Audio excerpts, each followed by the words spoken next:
देश में बढ़ा अनाज का भंडार, जरूरत से 3 गुना स्टॉक। युद्ध के बीच भारत ने बढ़ाई खाद्य क्षमता। दोस्तों, आज देश आत्मनिर्भरता की ओर लगातार आगे बढ़ता नजर आ रहा है। भारत में अनाज की ऐसी भरमार हो गई है कि देखकर हैरानी होती है। इस समय ज़रूरत से 3 गुना ज़्यादा अनाज हमारे भंडारों में पड़ा है।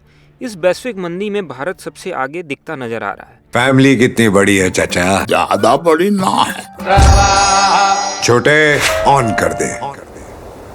पैक कर दे समरकूल। समरकूल कूलर हवा ऐसी छोड़े, पूरी फैमिली को ठंडक से जोड़े। समरकूल, लाइफ बनाए वंडरफुल। अगर युद्ध आगे और खिंचता है या दुनिया के व्यापार में और समस्याएं आती हैं तो इसका असर हम पर बिल्कुल ही नहीं पड़ने वाला है।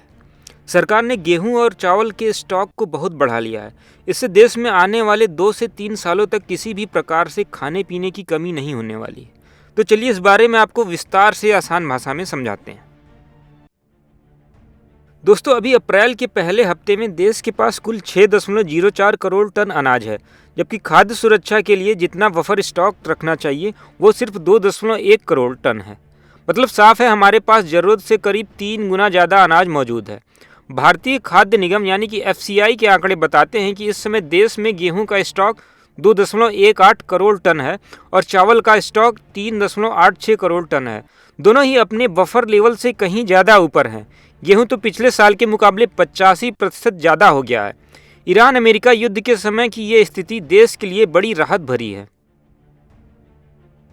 ऐसे में अब आप सोचिए कि देश में अगर कोई प्राकृतिक आपदा आ जाए, बाढ़ आ जाए, सूखा पड़ जाए या दुनिया में कहीं युद्ध हो जाए तो भारत को खाद्य की कोई कमी नहीं होने वाली है। वैसे दुनिया में 2 युद्ध अभी चल ही रहे हैं, एक ईरान और अमेरिका का, तो वहीं दूसरी तरफ रूस और यूक्रेन युद्ध।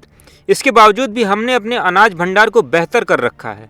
इससे आम आदमी को राशन मिलता रहेगा, महंगाई भी काबू में रहेगी। सरकार ज़रूरत पड़ने पर ओपन मार्केट सेलिंग स्कीम के तहत सस्ता अनाज बाजार में बेच सकती है। ये स्टॉक हमें आत्मनिर्भर ही नहीं बल्कि एक बेहतर उत्पादक भी बना रहे हैं।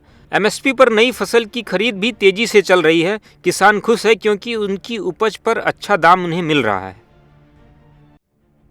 लेकिन दोस्तों, ये जितना अच्छा है उतनी ही बड़ी एक समस्या भी है। आखिर इतना सारा अनाज कहाँ रखा जाए? देश के सभी गोदाम भर चुके हैं। बारिश, नमी और कीड़ों से बचाने की चुनौती हर दिन बढ़ रही है। ऐसे में अगर अनाज सड़ जाता है तो इसका नुकसान बहुत ज़्यादा होगा। टैक्स पेयर का पैसा बर्बाद होने लगेगा। सरकार अब इसका सही उपयोग करने की कोशिश कर रही है। हाल ही में गेहूं के निर्यात पर कुछ छूट दी गई है। सरकार ने करीब 50 टन के निर्यात की अनुमति दी है ताकि भंडारण की समस्या से निपटारा पाया जा सके। इससे वैश्विक बाजार में भारत के अनाजों की मांग भी बढ़ेगी और सरकार पर भंडारण का बोझ भी कम होगा। दोस्तों, अब अनाज का स्टॉक बहुत मजबूत हो चुका है तो किसानों को भी फायदा होता है। सरकार MSP पर खरीद जारी रखती है, इसलिए बाजार में दाम अचानक से नहीं गिरते और किसानों को अपनी मेहनत का सही मूल्य मिलता रहता है। ये अनाज ओवरफ्लो की स्थिति हमें कई मौके दे रही है, जैसे कि भारत सरकार अब ज़्यादा निर्यात करके विदेशी मुद्रा कमा सकती है।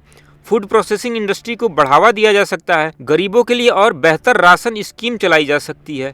स्टोरेज की आधुनिक सुविधाएं, साइलो, कोल्ड स्टोरेज की व्यवस्था को और बढ़ाया जाना चाहिए ताकि ऐसी समस्या का निजात पाया जा सके। पुराने गोदामों को अपग्रेड करना, प्राइवेट कंपनियों को स्टोरेज में शामिल करना और आधुनिक टेक्नोलॉजी का इस्तेमाल करना अब बहुत ज़रूरी हो गया है। दोस्तों, आज भारत खाद्यान्न के मामले में दुनिया के मजबूत देशों में शामिल है। हम न सिर्फ अपनी ज़रूरत पूरी कर रहे हैं बल्कि दुनिया को अनाज भी दे रहे हैं। लेकिन इतना स्टॉक होना भी एक चुनौती है। अगर हमने इसे सही तरीके से मैनेज किया तो किसान खुश, आम आदमी खुश और अर्थव्यवस्था भी मजबूत होगी। आपको क्या लगता है, क्या सरकार को और ज़्यादा निर्यात बढ़ाना चाहिए या स्टोरेज पर फोकस करना चाहिए? अगर ये जानकारी आपको पसंद आई तो वीडियो को लाइक करें, शेयर करें और चैनल को सब्सक्राइब करना न भूलें। ऐसी ही और जानकारी के लिए देखते रहें दैनिक जागरण।